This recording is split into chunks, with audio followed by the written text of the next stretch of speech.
건강수명 100세를 향하여 슬기로운 건강관리법을 알려드립니다. 안녕하세요. OBS 생방송 건강콜센터 저는 오계윤입니다. 퇴행성 관절염은 노화뿐만 아니라 무리한 운동, 또 잘못된 생활습관, 또 과체중 등이 주요한 원인으로 작용하는데요. 무엇보다 연령과 상관없이 발생할 수 있는 질환인 만큼 초기 관리 그리고 예방이 무엇보다 중요합니다. 특히 초기에 발견해서 잘 관리하고 치료받게 되면 통증이나 증상 완화시킬 수도 있고요. 또 다음 단계로 진행, 악화되는 것을 막거나 늦출 수 있으니까요. 내 몸 상태 점검, 특히 작은 통증이라도 간과하지 않는 것이 중요하겠습니다. 생방송 건강콜센터 오늘 주제는요. 누구에게나 찾아올 수 있는 무릎 관절염의 치료법을 주제로 함께합니다. 여러분들 건강 고민 해결 도움 드리려고 하는데요. 방송 보시면서 무릎 통증, 퇴행성 관절염으로 고생하고 계신 분들 연락 주시기 바랍니다. 시청자 참여 방법 안내해 드립니다. 네, 오늘 여러분들의 관절 건강을 위해 도움 말씀 주실 전문의 모셨습니다. 정형외과 전문의 김상훈 원장님 나와주셨습니다. 원장님 안녕하십니까? 안녕하십니까? 시청자분들께 인사 한 말씀 부탁드립니다. 네. 안녕하십니까? 정형외과 전문의 김상훈입니다. 기온이 많이 추워졌습니다. 또 이번 주말에는 폭설이 예보돼 있는데요. 이럴 때일수록 관절이 안 좋으신 분들은 될 수 있으면 야외 활동은 자제하시는 게 좋겠고요. 혹시라도 밖에 나가실 일이 있다 그러면 넘어지시지 않도록 꼭 주의하시는 게 좋겠습니다. 감사합니다. 네. 자, 오늘 김상훈 원장님과 함께하면서 여러분들의 관절 건강과 관련된 고민 해결 도움 드리겠습니다. 아래 나가는 번호로 지금 바로 연락 주시기 바랍니다. 자, 우리 몸에 수많은 관절이 있습니다. 그 가운데 가장 많은 분들이 이제 통증을 호소하는 부위하면 무릎이 될 텐데요. 자, 무릎이 우선 어떤 구조로 되어 있고 또 각각 어떤 기능을 하는지 원장님 설명 부탁드립니다. 네, 우리 몸에는 그 양쪽 무릎이 서 있을 때는 단순하게 체중의 50%의 하중을 담당하게 되는데요. 네. 빠르게 달리거나 또는 뛸 때는 체중의 5배까지 하중을 담당하게 된다고 합니다. 네네. 그래서 항상 조금만 망가져도 빨리 망가지고 조금만 증상이 있어도 빨리 망가지고 증상이 심해지는 경우가 많은데요. 네네. 무릎은 허벅지뼈와 그리고 종아리뼈가 관절 주머니 안에서 전방 십자인대, 후방 십자인대 그리고 양쪽 내측, 외측 측부인대가 꽉 잡아주는 이런 구조로 되어 있고요. 네네. 각각의 관절면에서 관절 마찰을 줄여주기 위해서 뼈를 덮고 있는 관절연골이 분포돼 있고 그리고 윗뼈 아랫뼈 사이에 테두리를 만들어주는 반월상연골이 꽉 잡아주는 이런 구조로 형성이 돼 있고 전체적으로는 관절 주머니가 이런 구조들을 안전하게 보호하고 있는 이런 구조로 되어 있습니다. 네. 생각보다 그림만 딱 봐도 굉장히 복잡한 구조를 가지고 있는 무릎입니다. 자, 그렇기 때문에 아프게 되는 그 원인도 다양할 것 같은데요. 원장님, 무릎 통증의 주요한 원인 어떤 것들이 있습니까? 네, 우리가 보통 쉽게 무릎 통증을 호소하는 경우에 가장 흔한 원인은 이제 다치는 원인, 외상에 의한 인대 손상인 경우가 가장 많고요. 네. 그래서 내측 측부인대 또는 외측 측부인대 그리고 십자인대 손상 이런 것들이 있을 수 있습니다.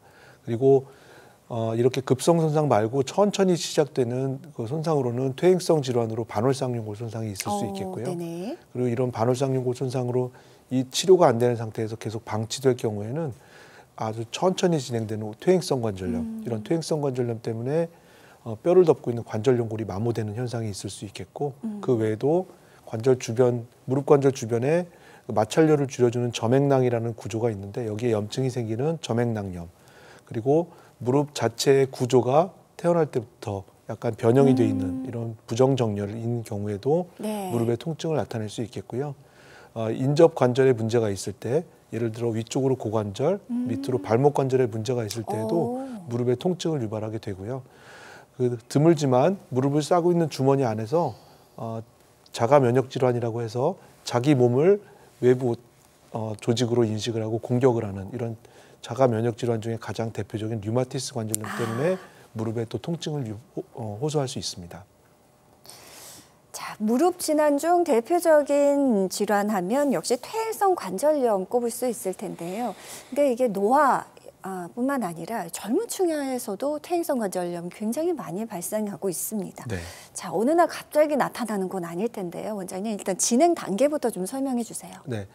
엑스레이를 보시면 정상 관절이라고 얘기하는 그 관절염 초기 증상에서는 엑스레이가 정상으로 보이는 경우가 많고요. 네. 중간 단계에서는 윗뼈와 아랫뼈 사이의 관절 간격이 좁아지는 이런 소견을 볼 수가 있고, 중증 단계 또는 말기 단계에 가면 관절 변형이 생기면서 뼈가 망가지고 뼈가 주저앉고 뼈가 파이는 이런 엑스레이 소견을 보일 수가 있는데요. 네네. 이런 초기 관절염 환자들은 대부분 관절이 붓는 증상, 부종이 생기는 경우가 많은데 이때는 대부분 별다른 치료 없이도 증상이 좋아지는 경우가 많습니다. 예. 그런데 이런 무릎에 물이 차는 현상이 계속 반복되거나 한 번 생겼을 때 계속 지속되거나 이런 환자분들은 관절염 중간 단계까지 왔다고 생각을 네네. 하셔야 되고, 이때 문제가 있는 원인과 구조를 정확하게 파악을 해서 적절하게 치료를 하면 관절염이 진행되는 걸 막을 수가 있는데, 네. 이때 치료를 못 받게 되면 결국은 말기 단계, 관절이 망가지는 이런 관절염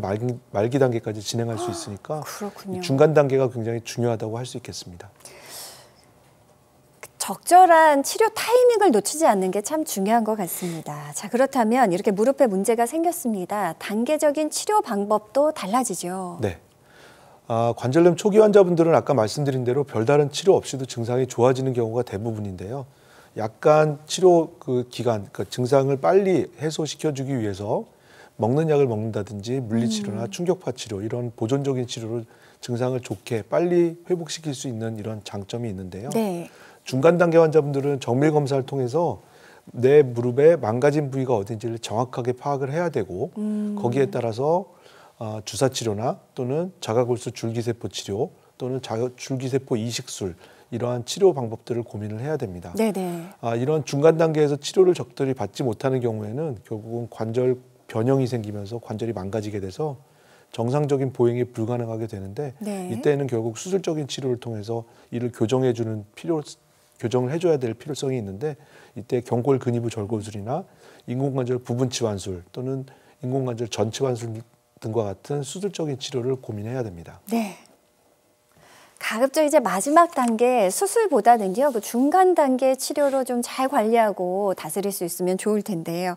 말씀해주신 치료법들 가운데 먼저 비수술 치료, 그 가운데도 역시 주사 치료 대표적인 비수술 치료법이 아닌가 합니다. 네. 원장님, 그 중에서 증식 주사 치료 좀 자세히 설명 부탁드릴게요. 네, 저희가 외래에서 흔히 시행할 수 있는 증식 주사 치료는 기본적으로는 몸에 원래 가지고 있는 재생 반응을 인위적으로 유도를 해서 성장인자를 촉진시키고 손상된 인대 구조나 관절 주머니를 원상태로 회복시켜주는 이런 치료 방법인데요. 네네.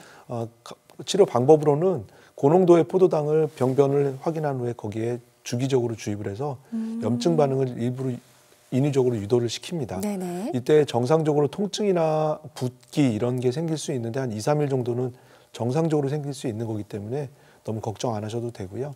이 2, 3일 정도의 염증 반응이 지나고 나면 네. 조직 재생 반응이 동반되기 때문에 이를 통해서 손상된 인대가 좀 더 두껍고 튼튼하게 재생되는 이런 치료 방법입니다. 네. 그러니까 단순하게 통증을 완화시키는 게 아니라 뭔가 근본적인 원인 해결, 그리고 조직을 튼튼하게 만들어주는 증식 주사 치료입니다. 치료되는 그 주기가 좀 있을 것 같아요. 그만큼 맞는 간격, 치료 간격, 그 주기도 있을 것 같은데요. 네. 저희가 외래에서 증식 주사 치료를 시행할 때는 치료자에 따라서 좀 틀릴 수 있지만 보통 주기적으로 일주일 간격 또는 한 달 간격으로 치료를 시작하게 되는데, 아까 말씀드린 대로 처음에 주사를 맞으시면 2, 3일 정도는 통증이 더 심해질 수도 있고 약간 붓는 증상이나 빨갛게 부어오르는 증상이 있으실 수 있는데, 이거는 염증 반응이 정상적으로 동반되는 거기 때문에 너무 걱정 안 하셔도 되고요. 네. 이러한 염증 반응이 줄어들고 나면 그때 다시 인대가 다시 재생되는 재생 반응이 동반되기 때문에 이를 통해서 주기적으로 같은 부위에 증식 주사 치료를 하면 결국은 시간이 지나가면 반복 치료를 통해서 효과가 극대화될 수 있다, 이렇게 말씀드릴 수 있겠습니다. 네, 잘 알겠습니다. 증식 주사 치료입니다. 그만큼 좀 치료 시간도 짧을 것 같고 여러 장점이 있을 것 같은데요. 어떤 특징들이 있습니까? 제일 큰 특징은 간단하게 시간이 오래 걸리지 않는다는 게 가장 큰 특징이겠고요. 그리고 절개를 하거나 수술방에 들어가서 뭐 이런 조작을 하는 게 아니기 때문에 흉터가 남지 않습니다. 그리고 무엇보다도 부작용이 거의 없기 때문에 네. 안전하다 이렇게 말씀드릴 수 있겠고, 인위적으로 염증 반응만 인위적으로 억제해서 단순히 그 통증을 없애주는 이런 스테로이드나 이런 치료 방법이 아니라 근본적으로 손상된 인대나 관절 주머니를 튼튼하게 재생시켜주는 역할을 하기 때문에 보다 근본적인 치료라고 할 수 있겠고요. 치료 범위는 이론적으로는 몸에 있는 관절 어느 부위에도 모두 적용이 가능하기 때문에 네네. 모든 관절에 적용할 수 있다. 이런 장점이 있습니다. 예. 그리고 반복적으로 치료를 해서 증상이 생길 때마다 조절할 수 있기 때문에 반복해서도 증상 효과를 볼 수 있다. 이런 장점이 있겠죠. 네. 자, 그렇다면 중식주사 치료를 통해 치료가 되신 실제 환자분들의 사례 만나보겠습니다. 요새 100세 시대, 60대면은 이제 청년인데요. 네. 63세 우리 아버님께서 증식주사 치료 받으셨습니다. 네, 63세 남자 환자신데 환자분 등산 좀 많이 하시고 그리고 등산을 하고 나면 무릎 안쪽에 통증이 좀 심하다 이렇게 내용을 하셨는데요. 시술 전에 MRI 검사를 보면 내측측 부인대를 중심으로 많이 부종이 있는 소견이 보이고 내측측 부인대와 반월상경골 부위가 많이 파열이 있는 소견이 관찰되고 있었습니다. 네네. 그래서 주사 치료를 5회 정도 하시고 나면 내측측 부인대가 굉장히 단단하게 고정이 되고 튼튼해져 있고 이를 통해서도 관절 안쪽에 부종이 많이 감소돼 있는 소견을 관찰할 수 있었습니다. 예. 자, 방송이 진행되는 동안 많은 분들의 고민 전화가 이어지고 있다고 합니다. 이쯤에서 해결하는 데 조금 도움 드려볼게요. 다시 한번 시청자 참여 방법 확인하겠습니다.